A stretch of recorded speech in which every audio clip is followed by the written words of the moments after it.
afternoon this Tuesday, July 2nd. Grain trade had wheat in retreat from yesterday's strong session gains we had seen. Rumors have it some of the provinces where they're getting into in Russia getting a little better yields, so that right away took a little edge off from that strength that was prominent yesterday. Corn, soybeans, we had seen December corn rally as much as almost 6 cents early in the session, early morning hours, along with soybeans putting on some 14 cents. Basis jumped 26 cents for the corn in Ukraine as the heat, as we're going to get to here in a little bit, continues to raise havoc on what is now going to be pollination. Their crop size, acreage-wise, production-wise, they've been hot and dry since April. They're on the decline. Keep that in mind. Soybeans finding more buying interest. Soybean oil, second sharp day of gains in that heavily shorted contract, as Indonesia is, of course, putting a trade war on with China, putting 100 to 200% tariffs on. This would be like Trump 5.0, so to speak, not Trump 2.0.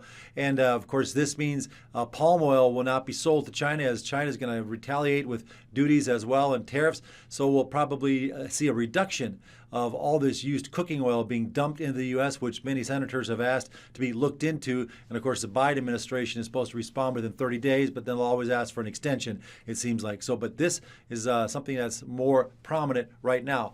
What it can do to soybeans, we'll see here on the interim. Short-term gains have only seen 20-some cents off the lows, and then we faltered, I should say, about 30 cents we had seen. Now we've since faltered a bit off that. We'll look at the charts here and see what we're making of it. But first, we're going to look at that hurricane.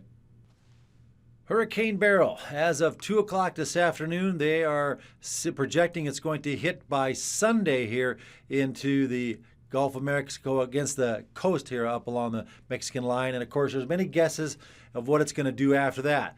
And these ensembles show routes that imply where it could go. Preferred route maybe is this one. This is on this particular ensemble. On this one here, they call the spaghetti model. Again, preferred model is pretty much going and dumping into Texas, with another one sending moisture over into Washington, probably cooling this area down where all the, should we say, hotheads are, so to speak, where the heat is.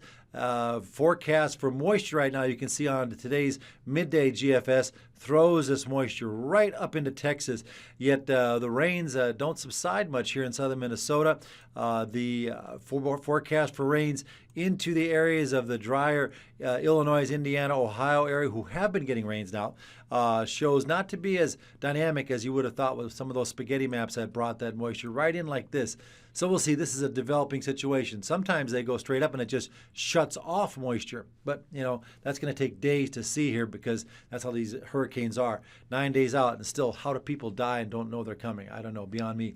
The percent good to excellent, you're seeing how the moisture, the USDA, is this year picking up on it. Look at on the states that had so much moisture, lowered their crop ratings due to the yellowing. And of course, the Eastern Corn Belt did get improvements as they did catch some rains. And it's the same thing for the soybeans. They're reducing the condition where all the moisture's at, while the improvement for the Eastern Corn Belt.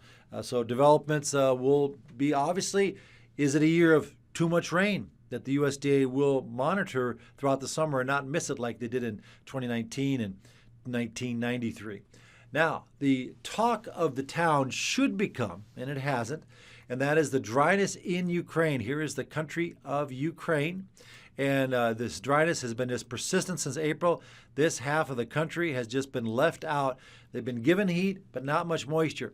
Now, just to remind you where the corn is grown, you know, I draw a line like this, and I'm going to take you back to that weather chart, and here is the bulk of the corn in this country.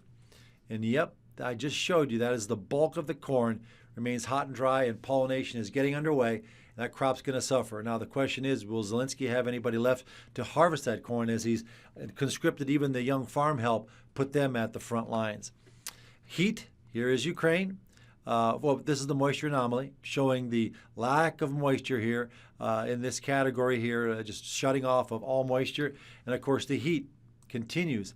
In that area of the Corn Belt, that half that I slice, they have the heat and dryness during pollination. You tell me how well that's going to turn out from the largest corn exporter that beats us over the head. They ain't going to have what we usually are accustomed to them providing to the world, especially into China and Southeast Asia.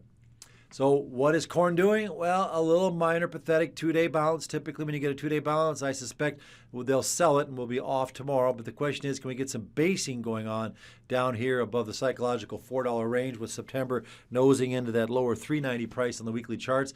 Then maybe get some kind of a ABC bounce. This is not to scale for time. This is not to scale for price. It just shows you how an ABC can be. I mean, for all I know, this is A, this is B, this is C, done, go down.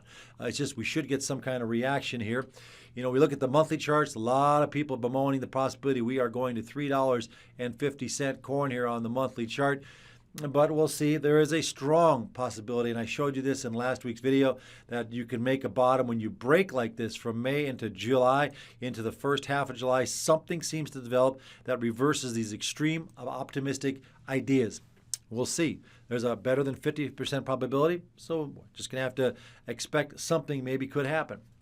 Soybean oil, that's the talk of the town. This is because of Indonesia. 2 vertical days into the short action. Of course, we're going to have a lot of trouble here at this $49 to $50 range. That will probably cut this off. And so considering what it has done to the bean chart, we did get beans, up here of some 25 cents off the lows. We have this fast-moving average resistance that'll probably be troublesome. So any attempts to $11.30 on the short term could probably be our A. So we go at $11.30, get a B, and then get some kind of C. Again, none of this is to scale, right? None of this is to scale on here. It's just how it develops. So maybe an A, a B, and a C of some form. And we'd like to see this purple line attacked again for some new crop sales build into, unless we're all of a sudden seeing a dramatic shift in weather or something more dramatic with that Chinese-Indonesian trade war. Kansas City wheat, well, we're basing the Chicago looking a little bit better, but the base action occurring right in the throes of where the March support tried to develop. We are seeing basis improvements occurring for the wheat. And as far as corn is concerned, the basis improvement there, why is that occurring when there's supposed to be so much corn out there according to the USDA? It'll be interesting at the end of July if basis improvement sticks, because that's when people start dumping corn here, end of July into August, if they haven't seen any weather rally. February cattle. We showed you last week how it was faltering in Monday's newsletter, how it had to hold. And, well, she popped today right back up into the middle of this whole mess, going nowhere. We have a top last September. We had a March interim top. And now recently, we just can't seem to bang on it. And despite this improving cash trade that we've experienced, it's probably because the summer doldrums are coming. Usually the beef is sold Memorial Day, Father's Day, and then somewhat for hamburgers on the 4th of July. And then it just tails off the rest of the year for summer barbecuing. It's chicken breasts and brats, it seems like, and hamburgers. Feeder cattle. Again, right in the center of all this mess, you're in the center of an apex. We call this the rattlesnake effect. It's coiling up and it will lurch out one way or the other. But right now, it's got a lot of cheap corn built in, and you've got people talking 350 corn. Why hasn't this bursted through on the 350 corn talk? It's what's going on in these feeders. Why is my count of a 4th wave still holding and setting up for a wave 5 continuation down? Here was wave 3.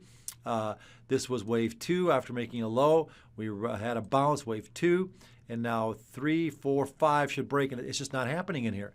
And so here's your small ones. Sorry, 1, 2, 3, 4, 5. And 4 was right even with 1. You really don't want to go much beyond it. It was right there. So my bearish count works. I don't know why. That's what I'm telling you.